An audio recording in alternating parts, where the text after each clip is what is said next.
Amigas e amigos da TV Assembleia, começando mais um Tocantarte. E hoje eu tenho o prazer de trazer aos nossos estúdios a cantora Mara Rita. Querida Mara Rita, muito obrigado por você ter vindo. Obrigada a vocês pelo convite. Meu Deus, é um prazer, né? Mara Meu Rita, senador. senador. Senador é uma coisa interessante, porque o marido de Mara Rita, Belmiro Gregório, grande jornalista, meu amigo, querido do peito, ele é meu suplente no Senado, né? A brincadeira que nós temos. Eu sou senador, ele é o suplente. Mas, no fundo, o senador é ele, eu é que sou o suplente. Agora, Mara Rita, Sim, diga. você é a carioca mais tocantinense que existe ou é a tocantinense mais carioca que existe? Como é que Não, é eu essa sou a história? carioca mais tocantinense que existe. Sim, fale. Na verdade, eu não nasci no Rio de Janeiro. Eu nasci numa cidade chamada Resende. Resende fica... É o último município antes do estado de São Paulo, fica na Via Dutra, né? Minha cidade faz divisa com Minas, com São Paulo. Só que eu nunca morei lá, criança.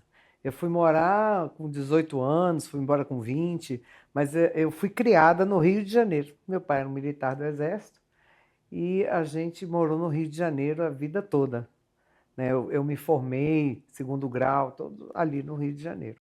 E como é que surgiu a música na tua vida? Desde quando? Eu acho que eu não sei dizer para você, porque a minha avó era pianista concertista. Olha que maravilha. A minha mãe era formada em piano. Eu, antes de aprender a falar, eu assoviava. Então, por causa dos passarinhos que tinha lá em casa, minha mãe brincava assoviando pro passarinho. Antes de aprender a falar, eu assoviava. Então, eu acho que eu fui embalada pela música, assim, da concepção, entendeu? Porque não é possível. Para mim, a música é um ar que eu respiro. Como é que você descobriu o Tocantins? Não, isso foi uma outra história. Eu era funcionária de um banco federal, mas a nossa filha mais velha, a minha e do Belmiro, teve câncer e nós tivemos um problema muito sério. Foram 5 anos de tratamento, ele deslocado do lugar, bem na época do governo Sarney, quando quem tinha um diploma não tinha valor, né? Então o Belmiro ficou muito tempo desempregado. Como é jornalista, conseguia fazer uns freelas, né? Mas não tinha um emprego.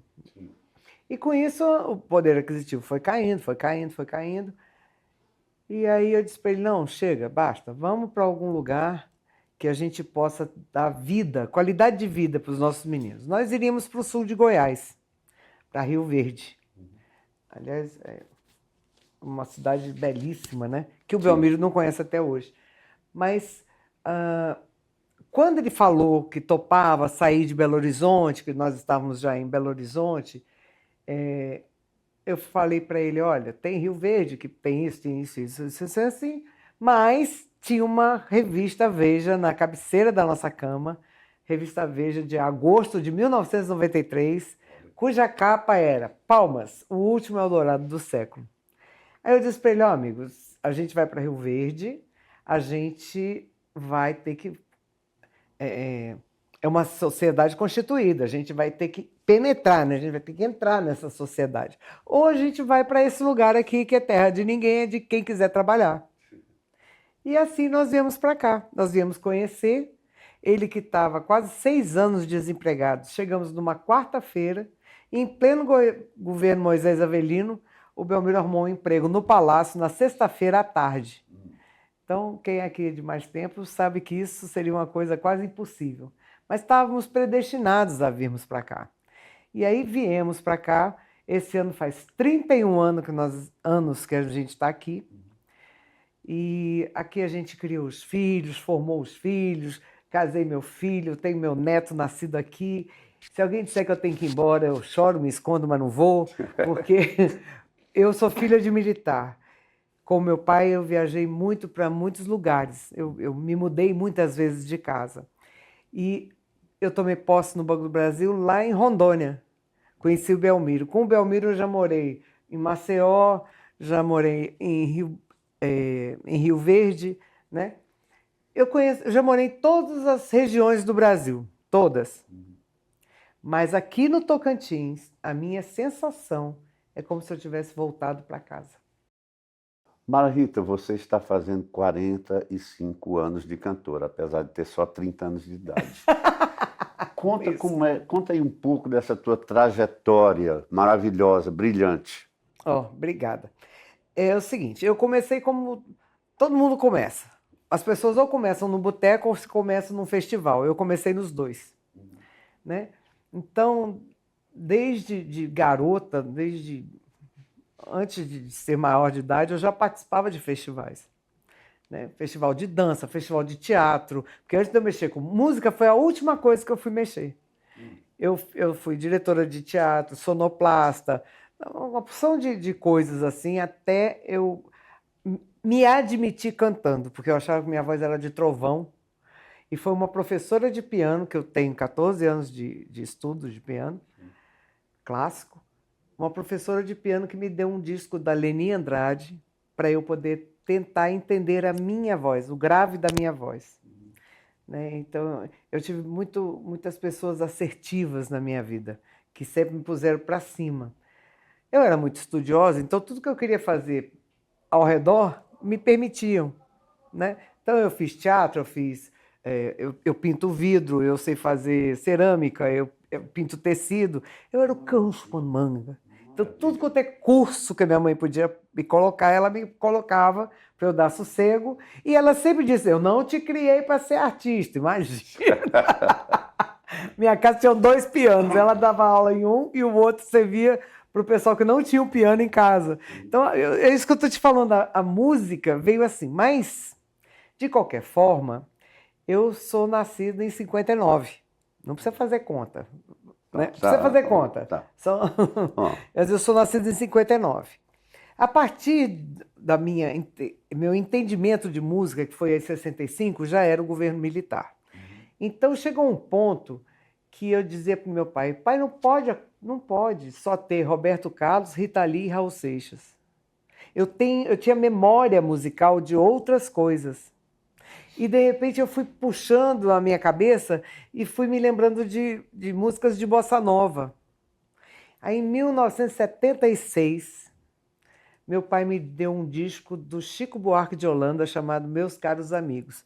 E, embora meu pai fosse militar do Exército, ele não era nem atolado, nem cego, nem coisa nenhuma. Ele me deu a oportunidade de conhecer outras coisas.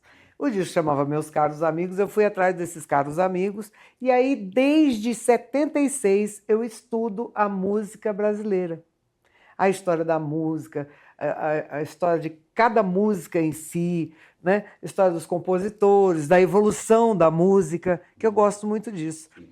Então, foi um crescente. Daqui a pouco, na faculdade, eu fui apresentar uma peça minha.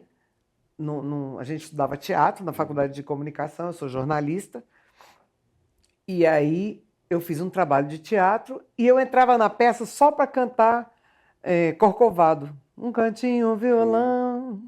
Pois é, nessa, a minha turma, a gente ia para uma seresta toda sexta-feira. A minha turma, então, uma sexta-feira, disse para o seresteiro que estava lá, que não era ninguém menos do que o Joelmir Barbosa, de Garanhuns, o último seresteiro do Brasil, né? E aí me puseram para cantar com ele. Passado um tempo, numa madrugada, ele disse para mim, hoje você não vai embora não, porque eu não tinha compromisso, eu trabalhava no dia seguinte. Então eu chegava lá da faculdade, na sexta-feira, ficava lá até 1h, 1h30, e a seresta ia até às 3h. Aí ele disse para mim, um belo dia, você não vai embora hoje não, você fica aí que eu quero conversar com você. Eu falei, pronto, perdi minha boquinha, né? Eu estava gostando daquilo. E aí, quando terminou a noite, ele me deu o equivalente a R$200, né? E disse para mim, eu preciso que você procure um músico, e um músico bom, porque você vai ser uma grande cantora.